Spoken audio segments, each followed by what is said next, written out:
Bonjour madame. Bonjour. On vous rencontre le lendemain du premier tour de l'élection législative. Dans quel état d'esprit êtes-vous? Écoutez, je pense qu'il y a un score qui a été fait dans cette circonscription, la première du Var, à 42%, qui dans le contexte actuel me paraît un bon score.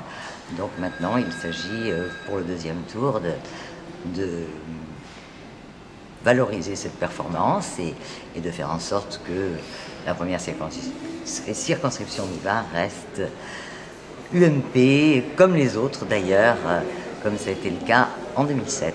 Mais justement, dans le contexte actuel, comment expliquez-vous un résultat au premier tour de 42%?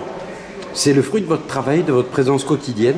Je crois qu'il y a toujours une élection, c'est toujours une somme de différents facteurs qui contribuent à éclairer les électeurs sur leur choix. Je crois qu'il y a l'équipe municipale à laquelle j'appartiens, le travail qui est fait depuis 10 ans au niveau local, au niveau national, et aussi peut-être tout simplement mon souci et l'attention que j'essaie de porter aux dossiers qui me sont soumis et qui font que les électeurs m'ont accordé leur confiance. Eh bien écoutez madame, je vous remercie et on vous donne rendez-vous dimanche soir. Merci. Bonjour monsieur. Bonjour. On vous rencontre le lendemain du premier tour des élections législatives. Dans quel état d'esprit êtes-vous? Écoutez, je suis satisfait. J'ai fait un score plus qu'honorable puisque j'ai fait 24-27%. Je constate que c'est un score qui est proche de celui qu'a fait Marine Le Pen dans la même circonscription pour les élections présidentielles. Donc c'était l'objectif que je m'étais fixé. Voilà, donc je remercie bien sûr les électeurs qui m'ont permis d'être deuxième tour. Un argument pour essayer de rallier quelques électeurs supplémentaires à votre cause? Eh bien, écoutez, je crois que ce qui caractérise le programme du Front National, c'est qu'il est en rupture par rapport aux autres, c'est-à-dire en rupture par rapport à la politique mondialiste que soutiennent aussi bien l'UMP que le Parti Socialiste. Voilà. Eh bien écoutez monsieur, je vous remercie et je vous dis à dimanche. À dimanche. Au revoir. Au revoir. Bonjour monsieur. Bonjour. On vous rencontre le lendemain du premier tour des élections législatives. Dans quel état d'esprit êtes-vous? Écoutez, nous avons réalisé une performance dans cette cinquième circonscription dans laquelle tout le monde s'attendait à ce que, comme d'habitude, l'UMP passe haut la main dès le premier tour. Et nous avons fait en sorte qu'il y ait un deuxième tour. Nous avons fait en sorte que les Français de notre circonscription aient le choix entre la continuité et une rupture, un renouveau dans cette circonscription. Et nous espérons que ce renouveau sera au final gagnant. Alors, selon vous, quel argument va faire que les gens vont vous rallier au deuxième tour? L'argument principal, c'est d'élire un vrai député. Un député qui agira, un député qui aura une action tout au long de son mandat, un député qui se saisira d'un certain nombre de sujets dans cette circonscription, plutôt qu'un non-député, un député absent de ses villes, absent de sa ville, et puis absent aussi à l'Assemblée.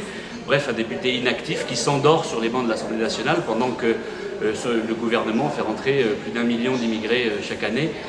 Et demain, sous la gauche, certainement encore plus. Eh bien écoutez, on va vous souhaiter bon courage et on vous donne rendez-vous dimanche soir. Merci. Bonjour madame. Bonjour monsieur. On vous rencontre le lendemain du premier tour. Dans quel état d'esprit êtes-vous? Je suis dans un état d'esprit très, très constructif, très, très déterminé, vigilante mais déterminée pour aborder le deuxième tour. Comment analysez-vous les résultats de votre circonscription?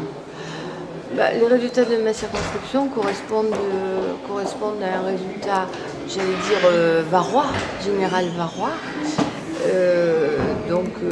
Étant donné que je suis largement en tête à l'issue de ce premier tour, je pense que je peux aborder le deuxième, peut-être pas complètement rassurée, mais en tout cas d'une manière sereine, mais très déterminée. Bon, vous êtes toute la semaine sur le terrain, je suppose. Je vais être toute la semaine sur le terrain. Bon, alors on vous souhaite bonne chance et on vous dit à dimanche soir. Merci beaucoup. Bonjour monsieur. Bonjour. On vous rencontre le lendemain du premier tour des élections. Dans quel état d'esprit êtes-vous?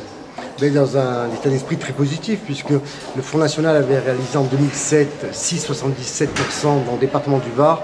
Et aujourd'hui, nous dépassons la barre des 24%. Donc c'est dans un esprit très positif que nous engageons dans ce deuxième tour. Alors là, au niveau national, il y a un scoop parce que qui appelle à voter pour vous? Le candidat du MoDem Alliance Centriste, Damien Gutiérrez. Mais donc, vous avez eu des réactions au niveau national déjà Oui, j'ai eu déjà quelques journalistes, notamment l'AFP, etc., qui s'interrogent un peu sur ce soutien. Mais Damien Gutiérrez s'en a expliqué tout à l'heure devant France 3, en expliquant que pour lui, le seul vrai rassemblement à droite était de soutenir ma candidature au deuxième tour.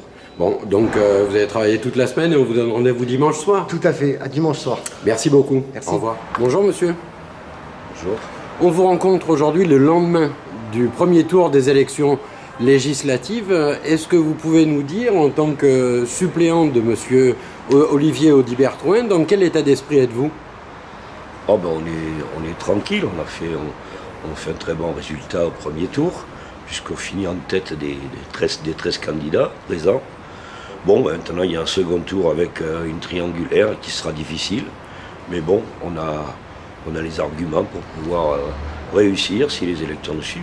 Alors, comment expliquer justement au premier tour la présence de 13 candidats? C'est beaucoup quand même. Oui, c'est difficile à expliquer. Certains candidats ne font vraiment que de la figuration. Bon, par contre, il y a certains candidats qui représentent les partis.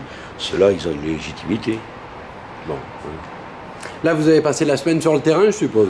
Absolument, oui. Ben oui, il faut continuer. Hein. C'est la dernière ligne droite, donc il faut essayer de la réussir. Eh bien, écoutez, on va vous souhaiter bon courage et on vous donne rendez-vous dimanche soir. Et merci pour. Bonjour, monsieur. Bonjour. Alors, on vous rencontre le lendemain du premier tour. Quel est votre état d'esprit? Dans la 8e circonscription, ça s'est passé comment pour vous? Ça s'est bien passé. Les sondages nous avaient donné à 22, on finit à 28%. Donc il y a eu vraiment un bon mouvement pour donner une majorité au Parlement à François Hollande. Et on a eu quand même cette vague rose, même si les médias disaient le contraire.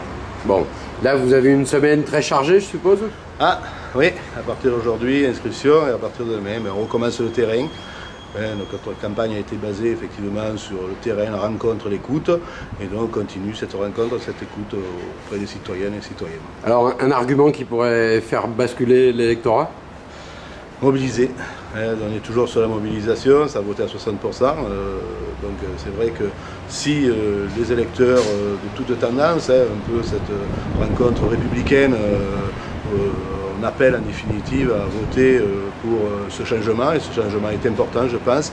Changement pour que ce Var ne reste pas toujours que dans du bleu marine, mais du rose aussi, et que ça serait bien d'avoir une alternance sur le département du Var.